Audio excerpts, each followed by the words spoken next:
What's up, guys? Welcome back to another episode of Shonen Showdown. I'm your host, Rob, and sitting to the right of me is Scott. And today we are going to be breaking down a fight between Jiraiya and Orochimaru, some of the best legendary Sannin. So make sure you guys stick around.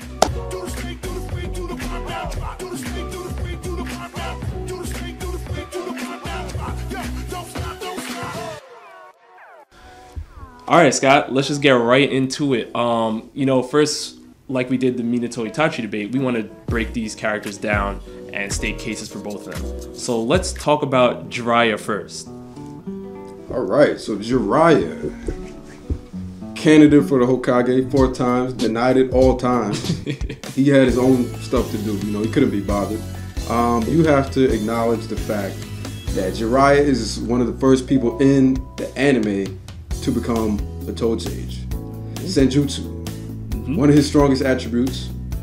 Also, he's proficient in a bunch of different chakra natures: fire, earth, water, wind, yin-yang release. He's pretty tough. His chakra reserves are vast. Right. He can summon, I don't know, almost every toad at Mount Myoboku, including Ma and Pa, to use his Senjutsu. He's tough. He's tough.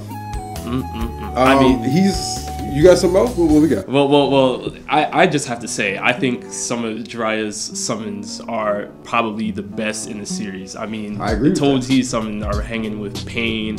You know what I mean? Even hanging with Itachi and Kisame at some points. I mean, he is just a complete beast. Whether it's the Toad stomach he's using or anything like that, Jiraiya is just a great tactician when it comes to summoning jutsu. And as you stated before, his senjutsu is second to none. I mean, Jiraiya is just out of this world when it comes to using his Toad Sage abilities. But let's not forget to mention, how many people he has touched, in a positive light in the Naruto series, whether it is Minato, whether it is Naruto, even a little bit of Kakashi. I mean, he had his hand in Nagato, Konan, and Yahiko's life as well. So this just proves that Jiraiya is an elite shinobi of the highest grade.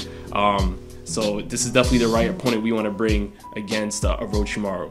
But now, let's talk about the other Sannin, the Snake Sage Sannin. He hasn't even mastered his Snake Sage abilities even to a T, but he definitely knows how to use them. I mean, whether it's coming to healing, regenerative abilities, Orochimaru was probably one of the best in the series as well. He is a complete beast when it comes to knowing every single thing you need to know about ninjutsu. Orochimaru's got it. He's the best scientist in the series. We also know that he also has his own elite group of ninja, whether it is Karin, Suigetsu, Jugo. I mean, look at Kabuto. I mean, Kabuto's sage abilities were predicated off of Orochimaru. That's a fact. So we know how elite he is as well. So there's no bad things I can really bring about Orochimaru when it comes to being super knowledgeable about ninjutsu. Anything you want to ask? Yeah, I mean, in addition to his knowledge at ninjutsu alone, take away his fighting abilities, he's so knowledgeable that he's still relevant in Boruto. Even Naruto had to leave him alive. He said, "We can't get rid of him.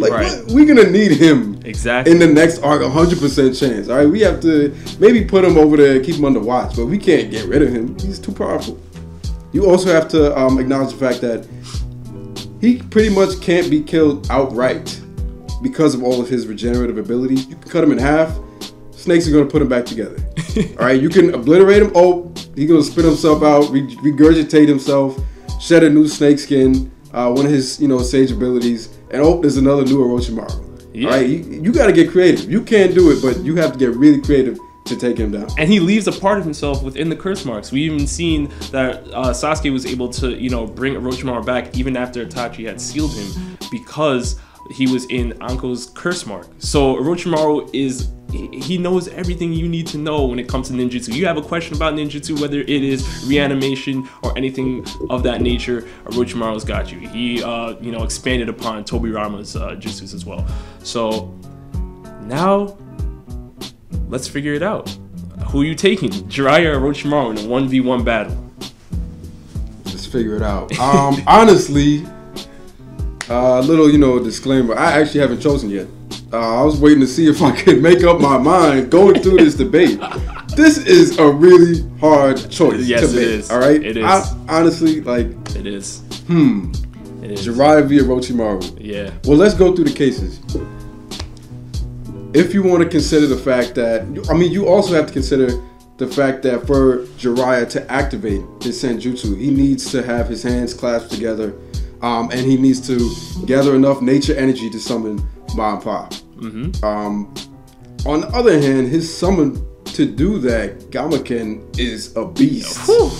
And he can take on, 3 or 4 pain summons by himself with a stick and a disc from band camp? Like, what? Listen, man. He's wild, all right? Listen, man. Even Jiraiya's fighting with his hair. His hair is putting in work. Come on. My goodness. Man, you know what? It's rough. You're not going to give me an answer? You go first. Me? Yeah. After a careful consideration, I think I'm gonna have to go with Jiraiya. I'm gonna have to go with the Toad stage. Okay. I think when I'm looking at his abilities, I think it is possibly far too much for Orochimaru, and here's why. I think when we talk about Orochimaru's taijutsu, I don't think it's on a level that can compare with Jiraiya. If Jiraiya gets in close, you're having Jiraiya literally fight all 6 paths of pain by himself after he had to fight Honer. Right? So this is something where it's like Jiraiya knows how to fight multiple ninja by himself.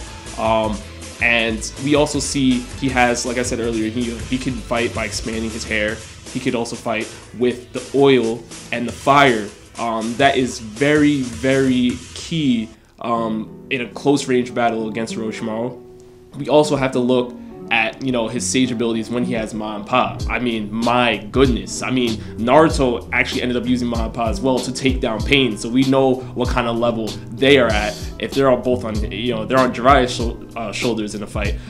So we got to look at it from that perspective. And even though I like Orochimaru, I saw what Orochimaru has done against Four Tails Naruto, and that was incredible. That's when Naruto was in Four Tails, he was very agile, he was moving very well, but when I look at their levels, I once recall a point when Itachi and Kisame were actually in a hallway, and Jiraiya, set up the whole Toad stomach around in the hallway, and Itachi was like, Kisame, bro, this is way too much. We gotta leave. We gotta get out of here, because Jiraiya is not somebody we want to mess around with. But when it came to Itachi and Orochimaru being on the steps when they're in the Akatsuki, Itachi made Orochimaru basically look like an academy level ninja.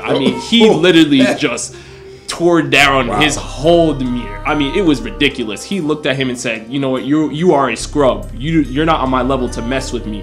And when I look at it from that perspective, the reason why, I just see Itachi given way more respect to Jiraiya than he has to Orochimaru. Every time Itachi came across Orochimaru, he made him look like Swiss cheese. It was just ridiculous. He was finding holes in all his defenses. He was sealing him. My goodness. So when I see it from that perspective, I got to give it to Jiraiya. I think Jiraiya is just a much bigger threat. His senjutsu is top notch. Even though Orochimaru is more knowledgeable than he is, I don't think he can withstand Jiraiya's taijutsu. I don't think he can withstand his Rasengan. I just don't see it. I don't see it happening. You got some good points. There's a couple things I'd like to mention. I kind of agree with you, because Jiraiya was able to seal, even though they both went up against Four-Tail Naruto. Right. Jiraiya was able to, seal him away, seal him back. Right. Orochimaru, he knew, he was fighting with him, hanging with him, neck and neck. But at the end of the day, he just knocked them back over to Sakura and Yamato, because he was like, this is getting a little out of hand. I might be able to do something here, but I don't have to. I'm not even going to bother. This is too much. I'm going to go that way. Okay? Exactly. I'm forgetting about Kabuto. He can hang out there. I'm out. All right? So he just knocked him over there. So with that point, I agree. From that standpoint, it does seem like Jiraiya is more powerful than Orochimaru. Another thing I would like to add, for all the Orochimaru fans out there, I do agree that Jiraiya would be able to beat Orochimaru in a one-on-one battle. Okay. However, if this was a war type setting, or if this was anything other than a death battle in a closed tournament, I think it would be much more difficult because of Orochimaru's regenerative abilities, because of what you stated before with his curse mark powers, the evil release technique.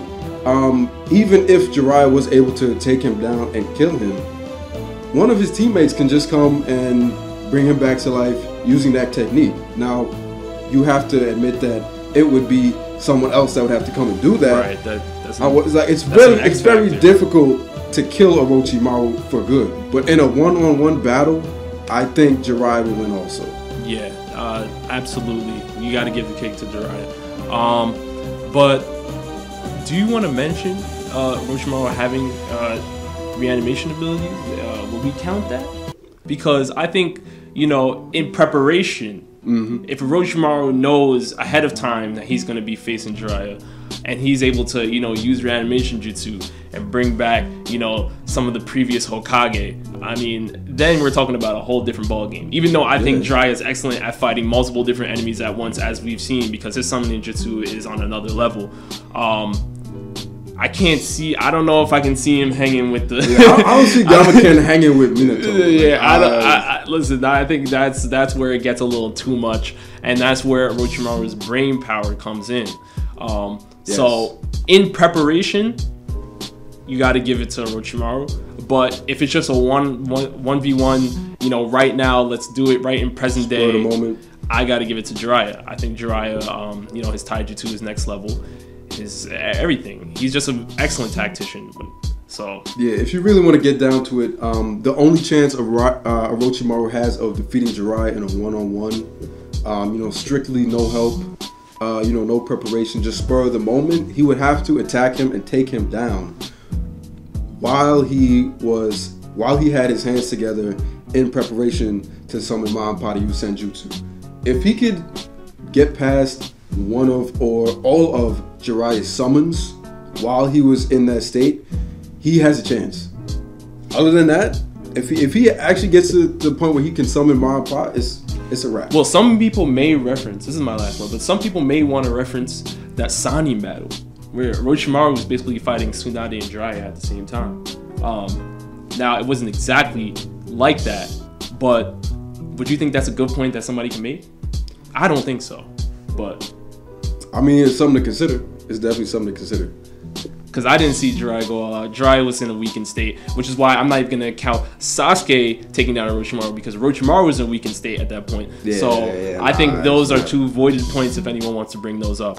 But yeah. You got to use max power. You got to use max powerful power.